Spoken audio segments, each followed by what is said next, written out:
Hello everyone, स्वागत है आप सभी का अपना यूट्यूब चैनल प्रशंसा ऑनेस्ट एजुकेशन पे। और मैं श्वेता प्रकृति आप सभी का स्वागत करती हूँ। तो आज के इस वीडियो में हम लोग पॉलिटी पढ़ेंगे। पॉलिटी में संवैधानिक विकास पढ़ेंगे कि भारत का संवैधानिक विकास 1773 से लेकर के 1935 के अधिनियम तक के बारे में हम लोग पढ़ेंगे। एक एक करके टॉपिक वाइज हम लोग पढ़ने का प्रयास करेंगे। तो सबसे पहले इसके पृष्ठभूमि के बारे में समझते हैं।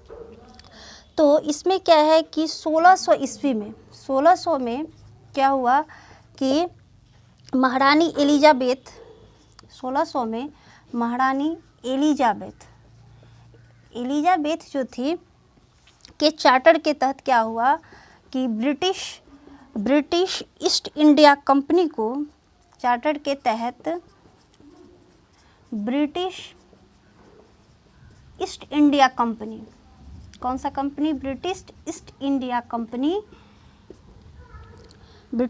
इंडिया कंपनी को भारतीय क्षेत्रों में व्यापार करने का क्या प्राप्त हुआ? एकाधिकार प्राप्त हुआ।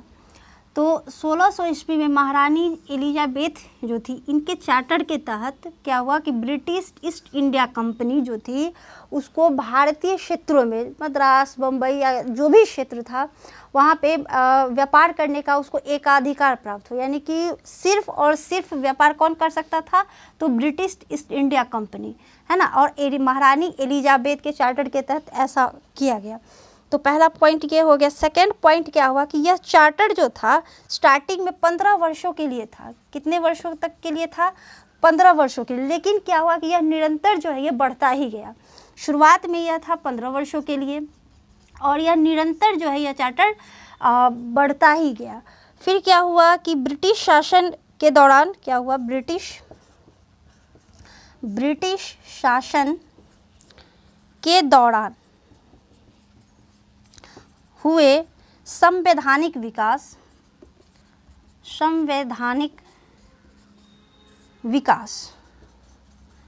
को हम क्या कहते हैं? संवैधानिक विकास को 1773 ईस्वी से लेकर के 1773 ईस्वी में रेगुलेटिंग एक्ट, क्या कहते हैं इसे? रेगुलेटिंग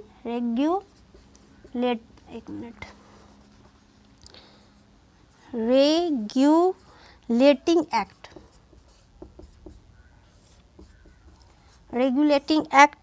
से लेकर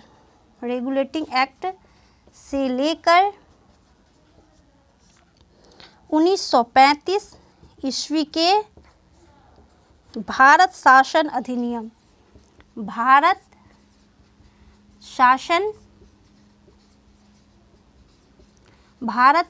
अधिनियम के संदर्भ में इसको हम देख सकते हैं। संदर्भ में इसे हम देख सकते हैं। तो अभी तक हम लोगों ने क्या पढ़ा? भारत में संवैधानिक विकास में जो है सबसे पहले इसकी पृष्ठभूमि को हम लोग देखते हैं। तो 1600 ईस्वी में क्या हुआ? महारानी एलिजाबेथ के चार्टर के तहत ब्रिटिश ईस्ट इंडिया कंपनी को भारत में व्यापार करने का एकाधिकार प्राप्त हो गया। और इसको एकाधिकार तो पहले मिला 15 वर्षों के, लेकिन निरंतर जो है स्टार्टिंग में 15 वर्ष तक के लिए था, लेकिन निरंतर इसका जो है वह बढ़ता ही चला गया। कार्यकाल क्या था उसका? बढ़ता ही चला गया। फिर क्या हुआ? ब्रिटिश शासन के दौरान हुए संवैधानिक विकास को 1773 ईस्वी में रेगुलेटिंग एक्ट से लेकर 1935 के भारत शासन के संदर्भ में हम इसको देखते हैं। अब हम लोग आगे बढ़ेंगे इसके बारे में हम लोग पढ़ेंगे 1773 का रेगुलेटिंग एक्ट के बारे में। अभी हम लोग इस टॉपिक को आज पूरा कंप्लीट करने का प्रयास करेंगे 1773 के रेगुलेटिंग एक्ट के बारे में। इसको जो मैंने अभी लिखाया आप लोग इसको नोट डाउन कर लेंगे।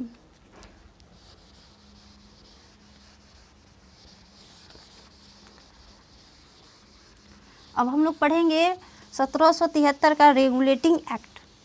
इसमें क्या क्या विशेषताएं हैं और इसमें क्या क्या चीज़ें हैं इसके बारे में अभी हम लोग पढ़ेंगे। 1773 का रेगुलेटिंग लेजिस्लेटिंग एक्ट। इसके बारे में अभी हम लोग इस टॉपिक को आज हम लोग पढ़ने का प्रयास करेंगे। इसमें क्या क्या प्रमुख प्रावधान किए गए उसके बारे में देखेंगे। इस एक्ट में क्या क्या इम्पोर्टेंट प्रावधान किए गए हैं, क्या क्या प्रमुख प्रावधान इसमें किए गए हैं, इसके बारे में आज हम लोग प्रावधान किए गए हैं एवं इसका प्रभाव क्या है, एवं इसका प्रभाव, इसके बारे में जानेंगे। तो सबसे पहले हम लोग यह देखेंगे पॉइंट नंबर 1 कि कंपनी पर संसदीय नियंत्रण की स्थापना। कंपनी पर, कौन सा company? East India company. Company पर संसदीय नियंत्रण,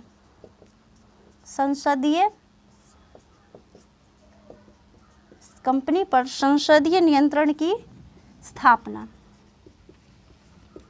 किसका नियंत्रण? कंपनी पर संसदीय नियंत्रण की स्थापना। इसमें हम लोग सबसे पहले देखेंगे कि 1773 के अधिनियम से, 1773 का जो अधिनियम था, कि अधिनियम से पहली बार ब्रिटिश मंत्रिमंडल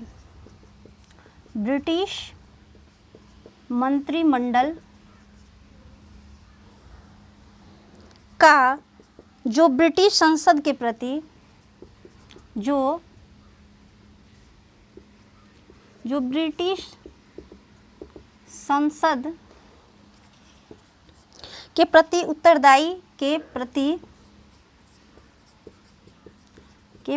उत्तरदायी होता था, तो लिख लेंगे होता था, का पहली बार कंपनी के मामले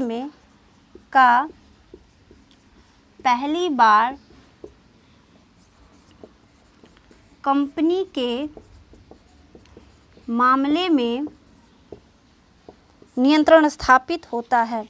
कंपनी के मामले में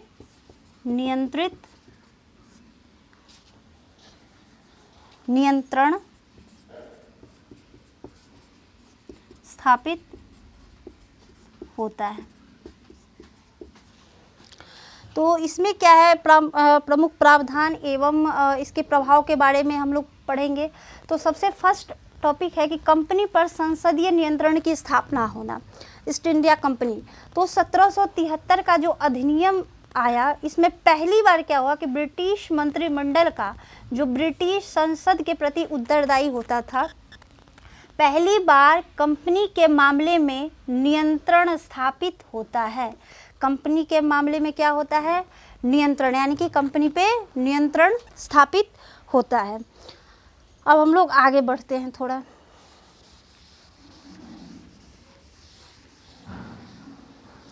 अब हम लोग देखेंगे इसी का सेकंड प्रावधान। सेकंड में क्या है कि कंपनी के संविधान में बदलाव। अब कंपनी के संविधान में बदलाव, क्या क्या बदलाव हुए हैं, कंपनी के संविधान में क्या क्या चेंजेस आए हैं। तो कंपनी को चलाने के लिए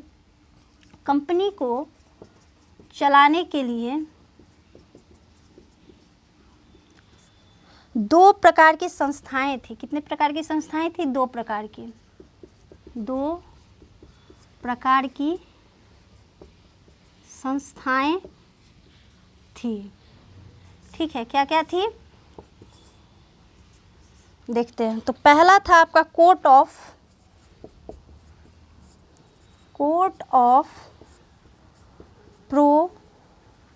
प्रोप्राइटर्स, जिसको कहा जाता है निवेशिका का समूह। क्या कहा जाता है? निवेशिकों का समूह। और दूसरा था कोर्ट ऑफ डायरेक्टर्स। क्या था दूसरा? कोर्ट ऑफ डायरेक्टर, जिसकी संख्या कितना थी? इसकी कोर्ट ऑफ डायरेक्टर की संख्या 24 थी और 4 वर्ष के लिए, इसको याद रखेंगे, 4 वर्ष के लिए क्या होता था? निर्वाचित, और 1/4 सदस्य चौथाई सदस्य 1 वर्ष पश्चात, 1 वर्ष पश्चात क्या हो जाता था, सेवानिवृत्त हो जाता था, सेवानिवृत्त हो जाता था। इसको याद रखेंगे। तो इसमें अभी तक हम लोगों ने जाना कि कंपनी के संविधान में क्या क्या बदलाव आए।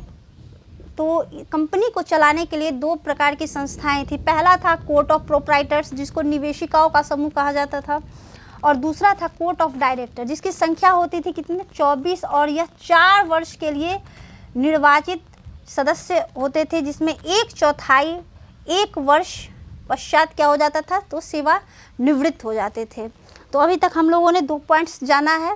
पहला पॉइंट्स क्या था, तो कंपनी पर संसदीय नियंत्रण की स्थापना, और सेकंड क्या है, कंपनी के संविधान में बदलाव। अभी 2 टॉपिक हम लोगों ने पढ़ा है। आज इसको जो है हम लोग कंप्लीट करेंगे। 1773 के रेगुलेटिंग एक्ट में जो जितने भी प्रावधान एवं उसके जो प्रभाव है, आज उसको हम लोग पूरा कंप्लीट इस टॉपिक को करेंगे, और इसके बाद जो जितने भी क्वेश्चन इसके बनेंगे उसको भी हम लोग देखेंगे। अब हम लोग जानेंगे थर्ड पॉइंट क्या है इसमें, तीसरा, कि गवर्नर की जगह पर गवर्नर जनरल, गवर्नर की जगह पे क्या हो गया, की जगह पर गवर्नर जनरल। यानी कि पहले जो गवर्नर कहा जाता था उसको 1773 के रेगुलेटिंग एक्ट के बाद इसको क्या कहा जाने लगा, गवर्नर जनरल कहा जाने लगा। इसमें क्या क्या पॉइंट बनते हैं। अब क्या था कि बंगाल का जो गवर्नर था, बंगाल का गवर्नर को क्या कहा जाने लगा, तो बंगाल के गवर्नर को कहा जाने लगा गवर्नर जनरल। क्या कहा जाने लगा, गवर्नर जनरल। ठीक है। अब जो था कि क्लाइव जो था बंगाल का पहला गवर्नर था। क्लाइव जो था वो बंगाल का पहला गवर्नर, क्लाइव बंगाल का पहला गवर्नर था, और बंगाल का अंतिम गवर्नर, और बंगाल का, इसको याद रखेंगे, अंतिम गवर्नर कौन था, पहला क्लाइव जो था वो बंगाल का पहला गवर्नर था, और बंगाल का अंतिम गवर्नर था वॉरेन हेस्टिंग्स। कौन था, वॉरेन हेस्टिंग्स। वॉरेन हेस्टिंग्स जो था वह अंतिम गवर्नर था। बंगाल का अंतिम गवर्नर कौन था, वॉरेन हेस्टिंग्स था, और प्रथम गवर्नर जनरल भी वॉरेन हेस्टिंग्स ही था। और प्रथम गवर्नर जनरल कौन था, तो ये कौन था, वॉरेन हेस्टिंग्स ही प्रथम गवर्नर था। और इसका कार्यकाल कितना था, 1773 से लेकर के 1785। इसको याद रखेंगे। तो बंगाल के गवर्नर जनरल से यही पॉइंट बनते हैं कि प्रथम गवर्नर कौन था, तो लॉर्ड क्लाइव था, और अंतिम गवर्नर कौन था बंगाल का, तो ये वॉरेन हेस्टिंग्स था। लेकिन प्रथम गवर्नर जनरल कौन था, ये भी वॉरेन हेस्टिंग्स था। उसका कार्यकाल 1773 से लेकर के 1785 तक था। अभी हम लोग 3 पॉइंट देखे हैं। पहला पॉइंट हम लोगों ने देखा है कि कंपनी पर संसदीय नियंत्रण की स्थापना, दूसरा देखा है कंपनी के शासन में बदलाव, और तीसरा देखा है गवर्नर की जगह गवर्नर जनरल। क्या देखा है, गवर्नर की जगह गवर्नर जनरल। अब सबसे इम्पोर्टेंट चीज़ हम लोग देखते हैं, एक सर्वोच्च न्यायालय की स्थापना। चौथा पॉइंट क्या है कि एक सर्वोच्च न्यायालय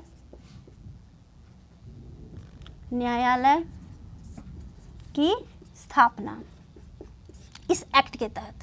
अब इसमें क्या क्या हुआ कि इस अधिनियम के तहत कलकत्ता में, कहाँ, कलकत्ता में एक सर्वोच्च न्यायालय की स्थापना की गई। कहाँ, कलकत्ता में एक सर्वोच्च, कलकत्ता में किसकी स्थापना की गई, एक सर्वोच्च न्यायालय की स्थापना की गई। सर्वोच्च न्यायालय की स्थापना कहाँ की गई, कलकत्ता में किया गया। सर्वोच्च न्यायालय कब किया गया, 1773 ईस्वी में की गई। और इसमें एक चीज़ इंपॉर्टेंट चीज़ ध्यान रखना है कि इसमें मुख्य न्यायाधीश कौन थे, इसमें एक मुख्य न्यायाधीश कौन थे, तो इनका क्या नाम था, मुख्य न्यायाधीश, और इसमें एक था मुख्य न्यायाधीश, एक ही होते हैं। तो इनका नाम था एलिजा इम्पे। क्या नाम था, एलिजा इम्पे। ये नाम याद रखेंगे, इम्पे, एलिजा इम्पे। और 3 अन्य न्यायाधीश थे, एक तो मुख्य न्यायाधीश थे और 3 अन्य न्यायाधीश थे। ठीक है, 3 अन्य न्यायाधीश थे। हाइड, दूसरा था चैम्बर्स और तीसरे थे लीमेस्टर। ठीक है, इसमें क्या हुआ कि एक सर्वोच्च न्यायालय की स्थापना हो गई 1773 के रेगुलेटिंग एक्ट के तहत, जो कि कलकत्ता में सर्वोच्च न्यायालय की स्थापना हुई। इसमें एक मुख्य न्यायाधीश थे और 3 अन्य न्यायाधीश थे। तो मुख्य न्यायाधीश का क्या नाम था, तो एलिजा इम्पे, और 3 अन्य न्यायाधीश जो थे उनका नाम था हाइड, चैम्बर्स और लीमेस्टर। तो 1773 के रेगुलेटिंग एक्ट के दौरान जो है हम लोग कुछ प्रावधान और इसके प्रभाव पढ़े हैं, जिसमें पहला हम लोगों ने पढ़ा है कंपनी पर संसदीय नियंत्रण, दूसरा कंपनी के संविधान में बदलाव, गवर्नर के स्थान पे गवर्नर जनरल की स्थापना, और चौथा हम लोगों ने पढ़ा 1773 के रेगुलेटिंग एक्ट के दौरान जो है एक सर्वोच्च न्यायालय की स्थापना होती है। तो आज के इस वीडियो में इतना ही। अगले वीडियो में हम लोग 1784 का जो है पिट्स इंडिया एक्ट के बारे में पढ़ेंगे। आज के लिए इतना ही, धन्यवाद।